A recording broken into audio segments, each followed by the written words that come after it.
Hello friends, स्वागत है आप सभी लोगों का हमारे चैनल को स्टडी में। मैं कमल बेस्ट। इस वीडियो के माध्यम से दोस्तों आपको यहाँ पर कराऊंगा इंडियन आर्मी के महत्वपूर्ण क्वेश्चन को दोस्तों, जो कि सामान्य विज्ञान के खास तौर पर हैं। तो आराम से आप क्वेश्चन को देखेंगे। ये क्वेश्चन आपके बार बार पूछे गए हैं और जिनकी बहुत बहुत पूछे जाने की संभावनाएं हैं। तो सारे क्वेश्चनों को आप याद रखेंगे। और देखिए दोस्तों, शुरू करने के बाद शुरू से एक दरख्वास्त करना चाहेंगे, यदि आपने हमारे चैनल को सब्सक्राइब ना किया हो तो प्लीज़ सब्सक्राइब कर लें और बेल आइकन को प्रेस करना ना भूलें दोस्तों, ताकि हमारी वीडियोज़ आपको लगातार मिलते रहें। तो देखिए शुरू करते हैं क्वेश्चनों को, आराम से आप देखेंगे। पहला क्वेश्चन देखता है दोस्तों, आपको न्यूनतम लिंगानुपात वाला राज्य कौन सा वाला है। आपको बताना दोस्तों न्यूनतम लिंगानुपात। पहले आपको मालूम होना चाहिए दोस्तों लिंगानुपात होता क्या है। लिंगानुपात मतलब होता है दोस्तों 1000 पुरुषों में महिलाओं की संख्या। अर्थात दोस्तों यहाँ पर देखिए 1000 पुरुषों में कितनी महिलाएं हैं, उसे ही आप लिंगानुपात कहते हैं। तो यदि आप बात करें दोस्तों 2011 की जनगणना की, जनगणना दोस्तों 10 वर्षों में एक बार होती है। तो पिछली बार हुई थी 2011 में, तो इस बार होगी दोस्तों आपका 2021 में। तो यहाँ पर देखिए दोस्तों 2011 में जो जनगणना हुई थी उसके आधार पर हरियाणा राज्य में दोस्तों 1000 में से केवल 879 महिलाएं थीं, अर्थात 879 महिलाएं थीं दोस्तों। तो वहाँ का सबसे कम माना जाता है। तो ऑप्शन नंबर आपका डी वाला सही हो जाएगा, हरियाणा। अगला क्वेश्चन देखिए दोस्तों, नेशनल कैडेट कोर अर्थात एनसीसी का स्थापना वर्ष कौन सा वाला है। दोस्तों यहाँ पर देखिए पहले आपको मालूम होना चाहिए एनसीसी है क्या दोस्तों। यह एक प्रकार का संगठन होता है दोस्तों, जो कि छात्रों को, जो खासतौर पर कॉलेज के होते हैं या फिर दोस्तों स्कूल के होते हैं, उन छात्रों का एक संगठन होता है दोस्तों, जो कि देश सेवा के लिए एक प्रकार से प्रेरित करना होता है उनको, या फिर उनको अनुशासित करना होता है। तो ये मुख्य रूप से दोस्तों इनका उद्देश्य होता है। तो यहाँ पर देखिए इसका जो स्थापना हुई थी दोस्तों 1948 में हुई थी। तो 1948 आपका सही हो जाएगा, ऑप्शन नंबर सी वाला। अगला क्वेश्चन देखिए दोस्तों, सर्वाधिक राज्यों की सीमाओं को छूने वाला राज्य कौन सा वाला है। यह राजस्थान होगा, त्रिपुरा होगा, उत्तर प्रदेश होगा या मध्य प्रदेश होगा। ये दोस्तों आपके यहाँ पर हो जाएगा यूपी।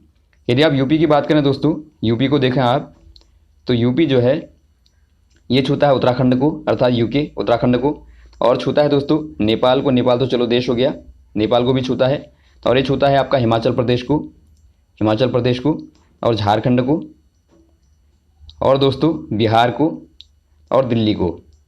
तो ये दोस्तों इतने राज्यों को छूता है। तो आप कह देंगे उत्तर प्रदेश सर्वाधिक राज्यों को छूता है।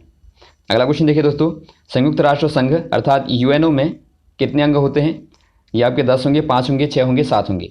दोस्तों यहाँ पर देखिए यूएनओ के आधार पर बार बार पूछा जाता है। यूएनओ अर्थात यूनाइटेड नेशन के आधार पर दोस्तों बार बार क्वेश्चन आते हैं। तो इसके बारे में देखिए आपको मुख्य पता होना चाहिए, इसका मुख्यालय कहाँ पर है। मुख्यालय है दोस्तों न्यूयॉर्क में, न्यूयॉर्क, जो कि दोस्तों एक प्रकार से क्या है, अमेरिका का महत्वपूर्ण शहर है। और इसकी जो स्थापना जो हुई थी दोस्तों, वो हुई थी 1945 में। और आपको साथ ही साथ पता होना चाहिए इसमें जो मेंबर हैं, अर्थात जो देश सदस्य मेंबर हैं, वो आपके हैं दोस्तों 193 वर्तमान में। और इसके जो अंग हैं, जो पूछा गया यहाँ पर क्वेश्चन है, वो दोस्तों 6 हैं मुख्यतया। तो यहाँ पर देखिए आपका 6 हो जाएगा, ऑप्शन नंबर सी वाला। और इसका उद्देश्य क्या है दोस्तों, इसका उद्देश्य है विश्व में एक प्रकार से शांति को स्थापित करना, और जो मेंबर देश हैं उनके विकास में मदद करना, और उनके आपस में जो मान लीजिए कोई लड़ाई झगड़ा होता है तो उनके समझौते में भी दोस्तों एक प्रकार से सहयोग देना। अगला क्वेश्चन देखिए दोस्तों, प्रथम पंचवर्षीय योजना डैडेस से डैडेस तक चली। अर्थात आपको बताना जो प्रथम पंचवर्षीय योजना चली थी देश में हमारे, वो कब चली थी। ये दोस्तों यहाँ पर देखिए संविधान जब लागू हुआ था, अर्थात 1950 के बाद में शुरू हुआ था दोस्तों, अर्थात 1951 से लेकर 56 तक पहली वाली पंचवर्षीय योजना चली थी दोस्तों। इसका मुख्य उद्देश्य क्या था, कृषि क्षेत्र में बढ़ावा करना, अर्थात इसका मुख्य उद्देश्य था दोस्तों सिंचाई बांध को बनाना। तो यहाँ पर ऑप्शन नंबर हो जाएगा दोस्तों बी वाला। अगला क्वेश्चन देखिए दोस्तों, शहीद दिवस कब मनाया जाता है। शहीद दिवस दोस्तों यहाँ पर देखिए यदि आप राष्ट्रीय की बात करें तो राष्ट्रीय स्तर पर जो होता है वही आपको पूछा गया यहाँ पर, वो दोस्तों आपका 30 जनवरी को मनाया जाता है। और वैसे दोस्तों हमारे देश में लगभग 6 शहीद दिवस मनाए जाते हैं, जो कि अलग अलग प्रकार से दोस्तों शहीदों को याद करने के लिए मनाए जाते हैं। उनमें से एक दोस्तों आपका 23 फरवरी को भी मनाया जाता है। ये आपका शहीद आजम भगत सिंह, सुखदेव और राजगुरु को याद करते हुए। तो यहाँ पर आपका जो हो जाएगा वो आपका 30 जनवरी हो जाएगा, ऑप्शन नंबर पहला वाला। अगला क्वेश्चन देखिए दोस्तों, मित्र शक्ति युद्धाभ्यास किन देशों के बीच में होता है। ये दोस्तों आपके यहाँ पर देखिए प्रतिवर्ष होता है भारत और दोस्तों श्रीलंका के बीच में। तो यहाँ पर आपका बी वाला सही हो जाएगा, भारत श्रीलंका। अगला क्वेश्चन देखिए दोस्तों, पुलवामा हमला कब हुआ था, अर्थात जो दोस्तों जम्मू कश्मीर में पुलवामा घाटी पर दोस्तों हमला हुआ था, वो कब हुआ था आपको बताना है। ये दोस्तों हुआ था 14 फरवरी 2019 को हुआ था। तो यहाँ पर आपका हो जाएगा दोस्तों पहला वाला, ऑप्शन नंबर ए वाला आपका सही हो जाएगा। इसमें लगभग 40 जवान दोस्तों सीआरपीएफ के जवान शहीद हुए थे। अगला क्वेश्चन देखिए दोस्तों, हुमायूं का मकबरा किस राज्य में है। अर्थात आपको बताना दोस्तों हुमायूं का जो मकबरा है, मकबरा कहने का मतलब है, मकबरा मतलब दोस्तों आपका स्मारक होता है। स्मारक कहाँ पर है दोस्तों? ये आपका उत्तर प्रदेश में होगा, या मध्य प्रदेश में होगा, या दिल्ली में होगा, या गुजरात में होगा। ये दोस्तों यहाँ पर पड़ता है आपका दिल्ली में। ऑप्शन नंबर आपका सी वाला सही हो जाएगा। इसमें दोस्तों जो हुमायूं थे, जो कि मुग़ल बादशाह थे दोस्तों, उनकी कब्र दोस्तों यहाँ पर दफन है। तो यहाँ पर आपका हो जाएगा सी वाला। और ये दोस्तों एक प्रकार से मुगल काल की वास्तुकला का भी बहुत बड़ा प्रतीक है। अगला क्वेश्चन देखिए दोस्तों, अशोक महान किसका पुत्र था? अशोक दोस्तों आपको मालूम होगा जो कि गुप्त वंश का दोस्तों बहुत बड़ा राजा, एक प्रकार से आप कह सकते हैं चक्रवर्ती राजा था दोस्तों, और इतिहास में सबसे बड़ा राजा माना जाता है। तो ये किसका पुत्र था आपको बताना है। ये चंद्रगुप्त का, या बिंदुसार का, या बिंबिसार का, या जरासंध का। ये दोस्तों यहाँ पर हो जाएंगे बिंदुसार के दोस्तों। ऑप्शन नंबर आपका बी वाला सही हो जाएगा। और यदि आपको पूछा जाए दोस्तों पोता किसका था, वो था दोस्तों चंद्रगुप्त का, क्योंकि जो गुप्त वंश की नींव रखी थी दोस्तों, वो रखी थी चंद्रगुप्त ने। और चंद्रगुप्त का बेटा जो था वो बिंदुसार था, और बिंदुसार का बेटा अशोक था। अगला क्वेश्चन देखिए दोस्तों, आरबीआई का मुख्यालय कहाँ है? आपको बताना है रिजर्व बैंक ऑफ इंडिया का मुख्यालय कहाँ पर है, हेडक्वार्टर कहाँ पर है। ये दोस्तों दिल्ली में होगा, चेन्नई में होगा, या मुंबई में होगा, या गोवा में। ये दोस्तों आपके यहाँ पर हो जाएगा मुंबई में। ऑप्शन नंबर आपका सी वाला सही हो जाएगा। इसके आधार पर क्वेश्चन और आता है दोस्तों कि बताइए इसकी स्थापना कब हुई थी। तो ये हुई थी दोस्तों आपकी 1935 में, अर्थात 1935 में। और इसका जो राष्ट्रीयकरण हुआ था दोस्तों, वो आपका हुआ था 1949 में, अर्थात 1949 में दोस्तों। इससे पहले दोस्तों केवल आपका ब्रिटिश राज का क्या था, एक प्रकार से निजी बैंक के तौर पे कार्यरत था। अगला क्वेश्चन देखिए, अमेरिका शहर किस नदी के किनारे बसा हुआ है? अमेरिका का शहर दोस्तों मुख्य रूप से आपका न्यूयॉर्क की बात हो रही है यहाँ पे। तो कहाँ पे बसा हुआ आपको बताना है, नील नदी के पास में, या सीन नदी, या थेम्स नदी, या हडसन नदी। ये दोस्तों नदी, ऑप्शन नंबर आपका डी वाला सही हो जाएगा। और यहाँ पर देखिए दोस्तों, जो आपका थेम्स नदी है, इसके किनारे दोस्तों बसा हुआ है लंदन, जो कि दोस्तों आपका एक प्रकार से इंग्लैंड का महत्वपूर्ण शहर है। तो ये भी पूछा जाता है, तो लंदन भी आप याद रखेंगे। और जो मुख्य शहर हैं दोस्तों, उनके पास में पड़ने वाली आप नदियों को जरूर याद रखेंगे, क्योंकि इनके आधार पर बार बार क्वेश्चन पूछे जाते हैं। अगला क्वेश्चन यहाँ पर देखिए, श्रीनगर किस नदी के किनारे बसा हुआ है? भारत में आपको पता होना चाहिए दोस्तों, जो भी मुख्य शहर हैं उनके किनारे जो नदियाँ पड़ती हैं उनका आपको पता होना चाहिए। तो ये दोस्तों आपके यहाँ पर हो जाएगा, जो आपका श्रीनगर है वो आपका झेलम के किनारे पड़ता है दोस्तों। और श्रीनगर जो है जम्मू कश्मीर का महत्वपूर्ण शहर है। वैसे ही दोस्तों आपका यहाँ पर देखिए और जो शहर है मुख्य उनके भी आप याद रखेंगे। जैसा कि दोस्तों आपका लखनऊ का पूछा गया तो गोमती नदी के किनारे बसा है। इलाहाबाद का पूछा गया तो गंगा यमुना हो जाएगा। और वैसे आपका दिल्ली पूछा जाता है तो यमुना हो जाएगा। और वैसे दोस्तों आपका पटना पूछा जाता है तो आपका गंगा हो जाएगा। अयोध्या पूछा गया तो आपका सरयू हो जाएगा। तो इस प्रकार से बहुत सारे शहरों के दोस्तों अलग अलग प्रकार के दोस्तों। हेमिस राष्ट्रीय उद्यान कहाँ पर है? हेमिस राष्ट्रीय उद्यान, यहाँ पर देखिए उद्यान वाला क्वेश्चन एक जरूर पूछा जाता है। तो आपको बताना है हेमिस राष्ट्रीय उद्यान दोस्तों कौन से वाले राज्य में पड़ता है, एक प्रकार से आपको बताना है। लेह में, उत्तराखंड में, असम में, या मध्य प्रदेश में। ये दोस्तों आपका लेह में पड़ता है। लेह क्या है दोस्तों? ये दोस्तों एक प्रकार से क्या है, लद्दाख का शहर है दोस्तों। लद्दाख जो कि एक प्रकार से अब केंद्र शासित में आ गया। तो ये आपके यहाँ पर हो जाएगा लेह दोस्तों, ऑप्शन नंबर ए वाला। और ये दोस्तों भारत का सबसे ऊंचा दोस्तों राष्ट्रीय उद्यान है। अगला क्वेश्चन देखिए, भारत में कितने राज्य व केंद्र शासित प्रदेश हैं? अब यहाँ पर देखिए दोस्तों, भारत में जो राज्य हैं और केंद्र शासित अर्थात यूनियन टेरिटरीज हैं दोस्तों, उनका नंबर क्या है आपको बताना है। राज्य दोस्तों भारत में वर्तमान में है 28। और यहाँ पर यूटीज जो आपकी हैं दोस्तों वो हो गई हैं 9। अर्थात यहाँ पर देखिए 2 बढ़ गए हैं, जो कि आपका जम्मू कश्मीर और दोस्तों लद्दाख 2 बढ़ गए। तो आप कह देंगे दोस्तों पहले वाले में, ऑप्शन नंबर ए वाले में आप टिक कर देंगे 28 और 9। अगला क्वेश्चन देखिए दोस्तों, कथक किस राज्य का शास्त्रीय नृत्य है?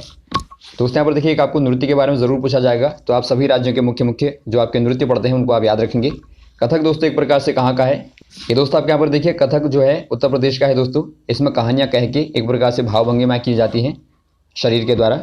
और वैसे दोस्तों आपको पूछा जाएगा कथकली, यदि आप याद रखेंगे कथकली पूछा गया दोस्तों तो ये हो जाएगा केरल का आप याद रखेंगे। दोनों में कथक और कथकली में आपको कन्फ्यूज़ नहीं करना है। अगला क्वेश्चन देखिए दोस्तों, डूरंड कप किस खेल से संबंधित है? ये आपका फुटबॉल से, क्रिकेट से, या हॉकी से, या टेनिस से? ये दोस्तों आपके यहाँ पर हो जाएगा फुटबॉल से दोस्तों, ऑप्शन नंबर पहला वाला आपका सही हो जाएगा। इसकी स्थापना जो हुई थी 1888 में दोस्तों पहली बार खेला गया था शिमला में। और ये दोस्तों सबसे पुराना भारतीय टूर्नामेंट है फुटबॉल का दोस्तों। अगला क्वेश्चन यहाँ पर देखिए, गांधी इरविन समझौता किस वर्ष हुआ था? दोस्तों यहाँ पर देखिए इसको आप पहले समझेंगे समझौता हुआ क्यों था। इसमें दोस्तों अंग्रेज़ों ने क्या किया था, हमारे देश में जो नमक बनता है उस पर दोस्तों प्रतिबंध लगा दिया था, अर्थात उसको एक प्रकार से बहुत सीमित कर दिया था। तो हमारे देशवासियों को दोस्तों अंग्रेज़ों से नमक को खरीदना पड़ता था। तो इसी में समझौता किया गया था दोस्तों आपका महात्मा गांधी के द्वारा दोस्तों 1931 में। तो ये आपका ऑप्शन नंबर आपका बी वाला सही हो जाएगा। और ये पहला समझौता था दोस्तों जो अंग्रेज़ों ने भारतवासियों के साथ में किया था। अगला क्वेश्चन देखिए दोस्तों, एशिया का नोबेल पुरस्कार किसे कहा जाता है? आपको बताना एशिया का नोबेल पुरस्कार किस पुरस्कार को कहा जाता है। पद्म भूषण को, रमन मैग्सेसे को, या भारत रत्न को, या परमवीर चक्र को? ये दोस्तों कहा जाता है रमन मैग्सेसे को दोस्तों। ऑप्शन नंबर आपका बी वाला सही हो जाएगा। रमन मैग्सेसे पुरस्कार जो है दोस्तों ये आपका एक प्रकार से जो फिलीपींस के दोस्तों पुराने राष्ट्रपति थे उनके नाम पर दोस्तों चला जाता है, उनके सम्मान में चला जाता है। तो ये आपका यहाँ पर कहलाता है एशिया का नोबेल। अगला क्वेश्चन देखिए दोस्तों, आपका सार्क दिया है आपको, इसमें कितने देश पड़ते हैं? सार्क अर्थ है दोस्तों एक प्रकार से आप इसको यदि फुल फॉर्म में जाएंगे तो होता है south Asian association for regional cooperation, अर्थात एक प्रकार से आप इसको दक्षेश भी कहते हैं। जो ये दोस्तों एक प्रकार से एशियाई दक्षिणी देशों का समूह है दोस्तों, जिसमें कुल मिला के 7 देश पड़ते हैं। यदि आपको नाम पूछे जाएँ दोस्तों तो हो जाएंगे भारत होता है, पाकिस्तान और आपका श्रीलंका, और हो जाएगा नेपाल, और हो जाएगा भूटान, और हो जाएगा दोस्तों मालदीव। तो ये 7 को आप याद रखेंगे। तो ऑप्शन नंबर आपका बी वाला सही हो जाएगा। इसका उद्देश्य क्या है दोस्तों? इसका उद्देश्य है दोस्तों एक प्रकार से आपस में सुरक्षा प्रदान करना और एक दूसरे को सहयोग करना। अगला क्वेश्चन देखिए दोस्तों, किसान घाट किसकी समाधि का नाम है, स्थल का नाम है? किसान घाट दोस्तों चौधरी चरण सिंह की समाधि का नाम है।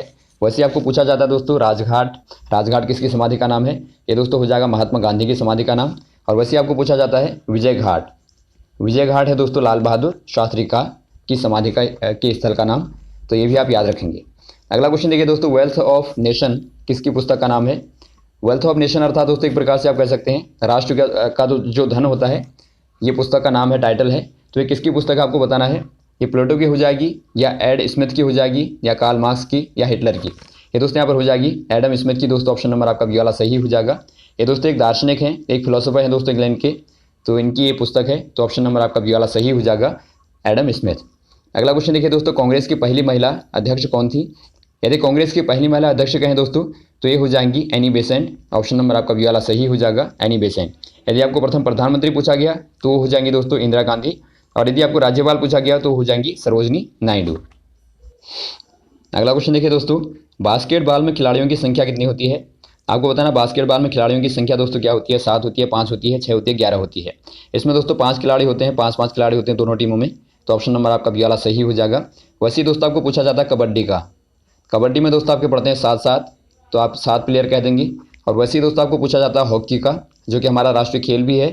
तो हॉकी में दोस्तों और क्रिकेट में और फुटबॉल में, तीनों में ही दोस्तों क्या है 11 प्लेयर होते हैं, अर्थात 11 दोस्तों खिलाड़ी होते हैं। तो ये आप याद रखेंगे।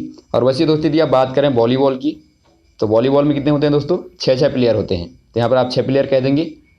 तो ये दोस्तों आपको मुख्य जो खिलाड़ियों के पूछे जाते हैं इनको भी आप याद रखेंगे। तो ये रहे दोस्तों आपके महत्वपूर्ण क्वेश्चन जो आपने यहाँ पर देखे। उम्मीद आपको अच्छे लगे होंगे, और भी इस प्रकार के क्वेश्चन को आपको लगातार बताते रहेंगे। हमारे साथ बने रहेगा दोस्तों। Okay, thanks. जय हिंद, जय भारत।